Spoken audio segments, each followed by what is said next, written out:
Midyat halklarından saygıyla selamlıyorum.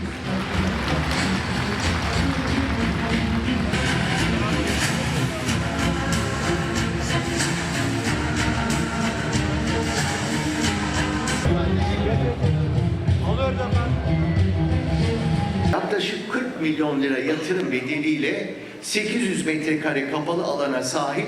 Ramazan ayının son haftasındayız.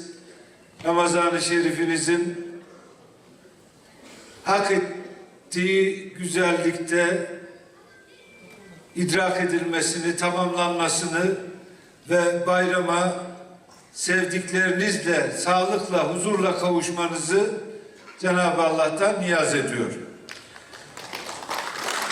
Kıymetli misafirler, çok önemli bir ilçemizdeyiz, Midyat'tayız. Midyat, farklı inançların, kültürlerin yüzyıllardır yan yana yaşadığı bir medeniyet şehridir. Özellikle dünyamızın bugünkü tablosuna baktığınızda, insanların kimlikler üzerinden, inançlar üzerinden, etnik farklılıklar üzerinden birbiriyle çarpıştırıldığı, çeşitli menfaatler uğruna insani değerlerin yerle bir edildiği bugünkü dünyaya baktığımızda bunun kıymetini bir kat daha anlıyoruz. Süryanisiyle, Müslümanıyla, Arabıyla, Türküyle, Kürdüyle bu topraklarda oluşan ortak hayat kültürü en büyük zenginliğimizdir. Bölgemiz geçmişte maalesef güvenlik meselelerinin ağır yükünü taşıyan coğrafyalardan biri oldu. Buna rağmen bu şehirler kardeşlik hukukunu korumayı başardı ve birlikte yaşama iradesini her daim ayakta tuttu. Türkiye bugün terörsüz Türkiye hedefimiz doğrultusunda kararlı bir yürüyüş içinde. Terörsüz Türkiye, sonra da terörsüz bölge. Huzur içinde, güven içinde bir coğrafya, bir bölge istiyoruz. Bu hedeflerimiz gerçekleştiğinde huzur çok daha güçlenecek. Üretimden turizme, ticaretten yatırıma kadar pek çok alanda yeni bir kalkınma döneminin kapıları açılmış olacaktır. Hep söylüyorum, ben bu bölgenin de bir insanı olarak terörün en büyük acısını burada yaşayan insanlarımız gördüler. En büyük zararı doğuda, güneydoğuda yaşayan insanlar gördüler. İnşallah terörün kalıcı bir şekilde gündemimizden çıktığı günlerin de en büyük faydasını bu bölge görecek. Bu bölgede yaşayan insanımız görecek. Tüm Türkiye tabii ki bu terör belasının ortadan kalkmasının faydalarını hissedecek, görecek, ama en fazla bu bölgede yaşayan insan bunu hissedecek. Bunu da hep birlikte göreceğiz inşallah. Değerli kardeşlerim, Midyat'ın tarihinden gelen birlikte yaşama kültürü de bu yeni dönemin en sağlam dayanaklarından biri olacaktır. Bugün burada gerçekleştirdiğimiz toplu açılış töreni bu kadim şehrin gelişimine katkı sağlayan önemli yatırımları ifade ediyor. Şehirlerin gelişmesi, güçlü bir vizyon, kararlı bir yönetim anlayışı ve millet odaklı, hizmet odaklı bir belediyecilik yaklaşımını gerektirir. Türkiye'nin dört bir yanında şehirlerimizin geçirdiği dönüşüm işte bu anlayışın bir sonucudur. Şehirlerin altyapısını güçlendiren, gençlere imkan sağlayan, tarihi mirası koruyan, sosyal hayatı zenginleştiren ve üretimi destekleyen bir belediyecilik anlayışıdır.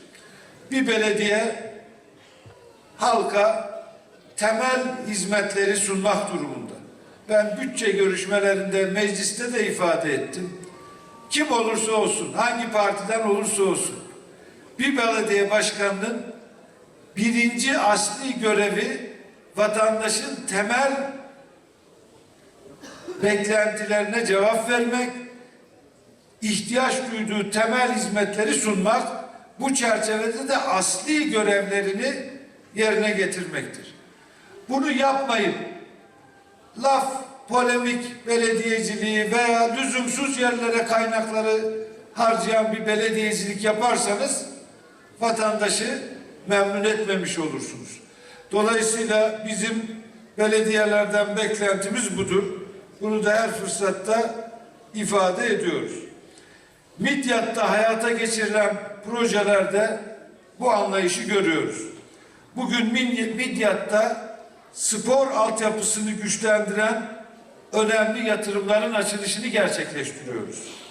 Midyat Belediyesi Spor Kompleksi, gençlerimizin sporla daha güçlü bağ kurmasına imkan sağlayacak önemli bir tesis olarak şehrimize kazandırılmıştır.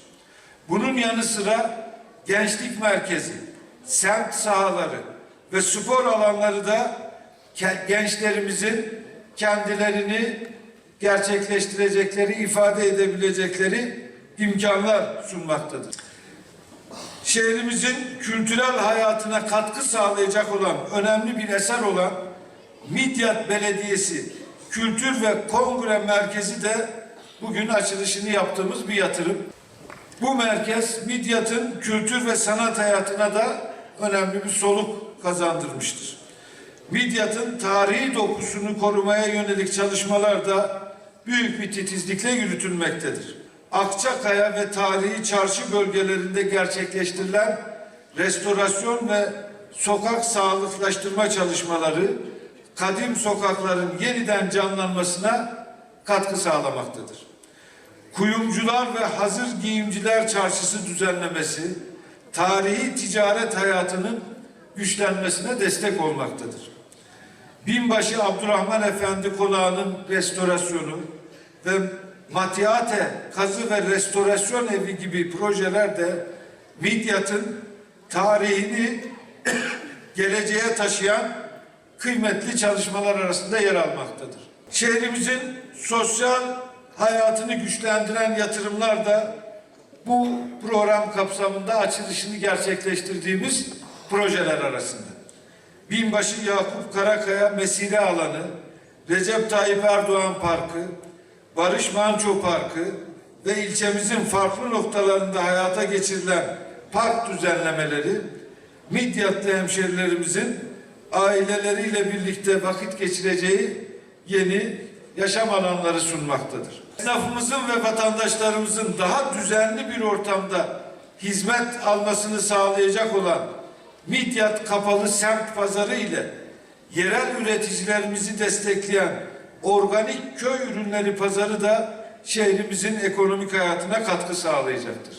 Üretimi ve istihdamı destekleyen çalışmalar da yine çok kıymetli. Bu anlamda da Midyat Belediyesi Tekstil Atölyesi özellikle gençlerimiz için, genç kızlarımız için önemli bir fırsat oluşturacaktır diye inanıyorum. Tüm bu yatırımların ortak hedefi Midyat'ı her alanda daha güçlü bir şehir haline getirmektir. Ve bugün burada resmi açılışını gerçekleştirdiğimiz projelerin toplam yatırım büyüklüğü 2 milyar 660 milyon lirayı bulmaktadır. Bir ilçe belediyesinin bunu yaptığını görmek çok sevindirici. İnşallah bazı belediyelere de örnek olur. Onu da söyleyelim. Tekrar Ramazan-ı Şerifinizi ve yaklaşmakta olan bayramınızı gönülden tebrik ediyorum. Bölgemizde ve dünyada barışa, huzura vesile olmasını diliyorum. Rabbim tuttuğumuz oruçları ve yaptığımız ibadetleri kabul eylesin. Bu mübarek günlerin ülkemiz ve tüm insanlık içinde hayırlar getirmesini Yüce Rabbimden niyaz ediyorum. Bugün burada Sayın Cumhurbaşkanı Yardımcımızın teşrifleriyle de Midyat'ın çevresini değiştirecek ve yaşam kalitesini değiştirecek, şehri geliştirecek, sosyal yaşamdan spordan, kültürden, istihdama kadar dev bir hizmet halkasının açılışı için bir araya gelmiş bulunmaktayız. Midyat Belediye'miz tarafından tamamlanan ve toplam yatırım bedeli 2,6 milyar lirayı aşan 23 dev projeyi bugün sizlerin hizmetine sunacağız inşallah. Midyat'ı modern bir geleceğe hazırlarken tarihini ve ruhunu koruyan bu yatırımların her biri Midyatlı kardeşlerimin yaşam kalitesini bir üst noktaya taşıyacaktır. Toplu açılış törenimizin yanı sıra Midyat'ımıza kazandıracağımız ve daha önce temelini attığımız Sosyal Güvenlik Merkezi binamızın şimdiden Midyatlı hemşehrilerime hayırlı uğurlu olmasını diliyorum. Sosyal Güvenlik Merkezimiz yaklaşık 40 milyon lira yatırım bedeliyle 800 metrekare kapalı alana sahip modern bir bina haline gelecektir. Bu merkezle birlikte Midyat hemşehrilerimiz sosyal güvenlik işlemlerini artık çok daha konforlu ve daha hızlı bir şekilde gerçekleştirebileceklerdir. Bildiğiniz gibi SGK hizmetlerimizin birçoğunu bizler e-devlet ve online hizmet üzerinden vatandaşlarımıza sunmaktayız. E-devlet üzerinden sunduğumuz 181 farklı hizmetimizle Türkiye'de en çok ziyaret edilen ve tıklanan bir bakanlık durumundayız. Bu merkezlerin dışında birçok yatırım ve hizmetin memleketin Mardin'e kazandırılması konusunda da çalışmalarımızı sürdürüyoruz. Mardin'i daha ileriye taşıyacak, hemşehrilerimize daha iyi hizmetlere kavuşturacak adımların atılmasına vesile ve destek olmaktan bir bakan olarak, bir kardeşiniz olarak da gurur duyduğumu ifade etmek istiyorum. Cumhurbaşkanımız Sayın Recep Tayyip Erdoğan'ın liderliğinde Türkiye 100 yılı vizyonu doğrultusunda insanı yaşat ki devlet yaşasın düsturuyla bakanlık olarak çalışmalarımızı sürdürüyoruz. Bu vesileyle Sayın Cumhurbaşkanı Yardımcımız Cevdet Yılmaz Beyefendi başta olmak üzere bu eserlerin Midyat'a kazandırılmasında emeği geçen Belediye Başkanımız Sayın Veysi Şahin'e huzurlarınıza teşekkür ediyorum ve tebrik ediyorum.